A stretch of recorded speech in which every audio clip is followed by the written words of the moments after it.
ప్రిపరేషన్‌లో మామూలుగా ఇప్పుడు 2 టైప్స్ ఆఫ్ కాంపిటీటివ్ ఆస్పిరెంట్స్ ఉంటారు సార్. హ్మ్. అంటే సివిల్స్ కావచ్చు, గ్రూప్ 1 కావచ్చు. ముఖ్యంగా ప్రిలిమ్స్, మెయిన్స్ అని ఉన్నవి. హ్మ్.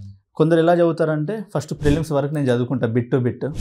నేను క్రాక్ చేస్తే అప్పుడు మెయిన్స్‌కి ప్రిపేర్ అవుతా. వీళ్ళొకరు. నెంబర్ 2 టైప్ ఏందంటే ప్రిలిమ్స్‌తో పాటే మెయిన్స్ చదువుతూ ఉంటారు. అంటే ఎస్సే రాయడం ఎలాగనేది అప్పటి నుంచి నేర్చుకుంటూ ఉంటారు. మీ వ్యూలో మీరు క్లాసెస్ ఎలా చెప్తారు?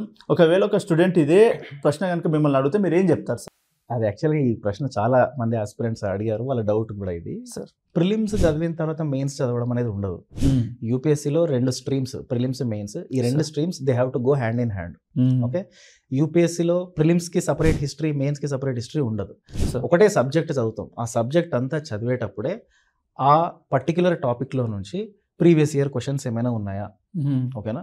అందుకే నేను ప్రతి స్టూడెంట్‌కి నేను ఇదే చెప్తాను. 2014లో ట్రెండ్ చేంజ్ అయింది. 2014 నుండి 2024 వరకు ప్రతి ఇయర్ క్వశ్చన్ పేపర్ తీసుకోండి. ఫస్ట్ అవి క్వశ్చన్ ఆన్సర్ రైటింగ్ చేయండి. ఓకేనా? టాపిక్ చదువుతూనే దాంట్లో రెలవెంట్‌గా ఏమొచ్చాయి పీవైక్యూస్. ఆ పీవైక్యూస్ తీసుకొని ప్రాక్టీస్ చేయండి. సెపరేట్‌గా ప్రిపేర్ అవ్వడం అనే కాన్సెప్ట్ పెట్టుకుంటే జీవితంలో యూపీఎస్సీ రాదు.